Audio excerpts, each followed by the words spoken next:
Is the EU about to collapse? Here's the data. Nobody's showing you.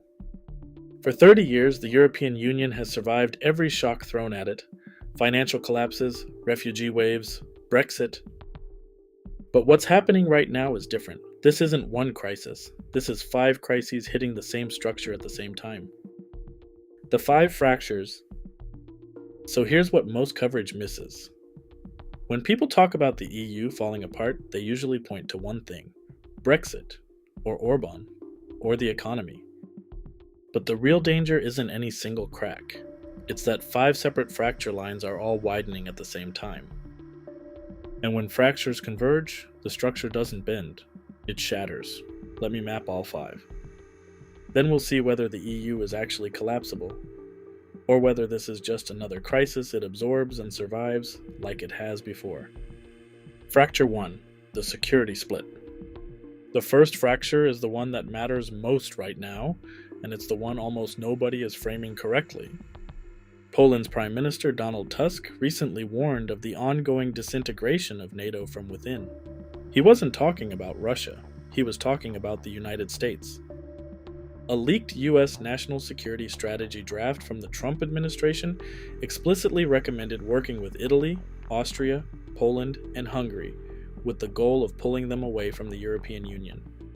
Not as partners within Europe, as pressure points to weaken it. This is the first fracture. The security architecture that has held Europe together since 1945 is being renegotiated in real time. The US is signaling it may step back. And Europe is discovering that without American military backing, it doesn't have a unified defense plan. It has 27 separate defense budgets, 27 separate procurement systems, and one shared realization that none of them are sufficient. The EU is now pushing for a European Defense Union.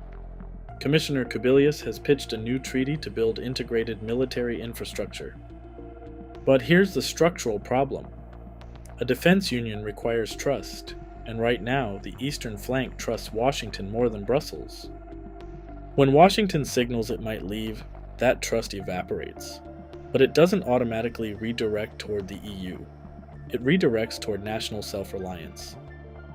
Poland is spending 4.7% of GDP on defense, not on a European system, on a Polish one. So think about what that means. The country that has been Europe's loudest voice on security is building a national fortress, not a European shield. If you're trying to hold a union together, that's not a crack, that's a fault line. Fracture 2, the sovereignty war. The second fracture runs through the meaning of sovereignty itself. And this is where the EU's structural contradiction becomes impossible to ignore. In Western Europe, integration was a solution. After 2 world wars started by national rivalries, sharing power through European institutions felt like protection. France and Germany didn't surrender sovereignty, they weaponized it against their own history. But in Eastern Europe, sovereignty has a different meaning. For countries that lived under Soviet domination, national independence wasn't the problem. It was the achievement. When Brussels pushes for deeper integration, Budapest sees oversight. When Budapest emphasizes national control, Brussels sees democratic backsliding. Viktor Orbán has called for restructuring the EU into concentric circles, a model where some countries integrate fully and others opt out of the core. He's not asking to leave, he's asking to redraw the rules, and he's not alone. Italy's Giorgia Meloni has positioned herself as a bridge between Brussels and the nationalist camp, but that bridge only holds if both sides trust it. Right now, neither side does. This is why EU debates over rule of law mechanisms aren't just about policy, they're about identity. When the European Commission cuts funding to Hungary over judicial independence, Budapest reads it as punishment for refusing to conform. When Hungary blocks a joint statement on Ukraine, Brussels reads it as sabotage. Neither side is entirely wrong. But both sides are treating a structural disagreement as a moral one, and that's how unions fracture. Not from the outside, from the misunderstanding inside. Fracture 3, the economic time bomb. The third fracture is economic, and it's the one that could detonate fastest. Germany's new Chancellor Friedrich Merz warned in December 2025 that the EU would be severely damaged for years if 27 leaders couldn't agree on a multi-billion euro loan for Ukraine. They couldn't agree, Belgium vetoed, Italy opposed, the mechanism stalled. And in that failure, something deeper was revealed. The EU's economic solidarity has always been conditional. Northern members contribute to funds that southern and eastern members draw from. That arrangement works when everyone is growing, but when growth stops, the contributors start asking why they're paying for countries that don't share their fiscal discipline. And the recipients start asking why they're governed by rules written in Frankfurt and Berlin. Add the Iran crisis, Spain's Sanchez went nuclear on Trump's war, warning of an economic earthquake. EU Energy Commissioner Dan Jurgensen delivered a bleak assessment. Even the best case is bad. Europe faces a long energy crisis. Brent crude spiked. Supply chains froze. And suddenly, the economic glue that held the single market together, cheap energy, stable trade routes, predictable growth, started dissolving. The EU was built on a promise that shared markets would create shared prosperity, and shared prosperity would make shared sovereignty tolerable. Remove prosperity from that equation, and what remains is 27 countries sharing rules they increasingly resent. Fracture 4, the energy trap. The fourth fracture is physical, not political, not ideological. It's buried in pipelines and grids. This is where the Iran crisis connects directly to the EU's structural vulnerability. The Strait of Hormuz closure didn't just spike oil prices. It severed 20% of global seaborne oil and 25% of LNG. Europe's energy system was already fragile after cutting Russian gas in 2022. The alternative supply routes, LNG from the US, Norwegian gas, Algerian pipeline, were barely covering the gap. Now Hormuz is closed, and those alternatives are being bid up by Asian economies draining their strategic reserves. The EU's Energy Commissioner is warning that even if Hormuz reopens, the psychological damage is permanent. The reliance on Middle Eastern energy is broken. But the replacement infrastructure doesn't exist yet. Replacing pipelines takes years. Building LNG terminals takes years. Diversifying supply chains takes years. Europe doesn't have years. It has months of reserve capacity and a winter coming. This is why infrastructure is security policy. I said this in the Iron Curtain video, and it's even more true now. A gas pipeline can create dependence. An electricity grid can determine whether a country survives pressure. The EU's energy network is a map of its vulnerabilities.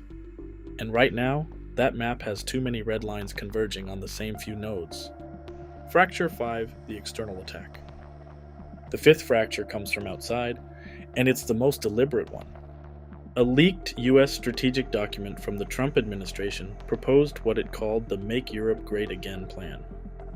It explicitly recommended using Italy, Austria, Poland, and Hungary as wedge countries, not to strengthen Europe, to pull them away from the EU project. This is not diplomacy, this is a structural attack on a geopolitical competitor. The US, under this framework, doesn't see the EU as an ally. It sees it as a rival economic bloc that's too coordinated and too independent. Meanwhile, China is playing the opposite game, not attacking the EU from outside, offering alternatives from inside. When Spain's Sanchez deepened ties with Beijing, it wasn't ideology, it was energy. When Hungary welcomed Chinese investment, it wasn't defiance of Brussels, it was infrastructure. Both superpowers are operating on the same logic. The EU is strongest when it's unified, so weaken its unity, and the whole structure becomes negotiable. So now we have the full picture. 5 fractures: security, sovereignty, economy, energy, and external pressure. Each one is serious, but the danger isn't any single fracture, it's convergence. When security pressure forces national rearmament, sovereignty conflicts intensify. When economic growth stalls, energy vulnerabilities become existential. When external powers exploit every crack simultaneously, the EU isn't facing a crisis. It's facing a stress test it was never designed to pass. The answer: is it collapsible? So is the EU about to collapse? Here's the honest answer. The EU has survived crises before. The 2008 financial crisis, the 2015 refugee wave, Brexit. Each time the assumption was that the Union was stronger than the shock, and each time that assumption was correct.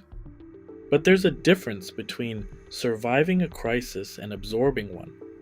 The EU has been surviving. It has not been healing. Each crisis leaves scar tissue. The financial crisis left southern economies permanently weaker. The refugee crisis left political scars that nationalist parties still exploit. Brexit left a hole in the budget and a precedent for departure. The EU is not collapsible in the way the Soviet Union was. It won't shatter overnight. No single event will bring it down. But it is degradable. Each fracture weakens the structure without breaking it. And the question isn't whether the EU will collapse in 2026, the question is whether it will still be the same union by 2030. Because a union that has lost its security framework, its economic solidarity, its energy independence, its internal trust, and its external allies is still called a union. But it functions as a negotiating table between 27 countries that increasingly see each other as competitors rather than partners. The 1993 treaty promised permanent peace through permanent integration. That promise is still alive. But the structure built to deliver it is under the greatest stress it has ever faced, not from one direction, from 5. And the data nobody's showing you is that all 5 fractures are accelerating simultaneously.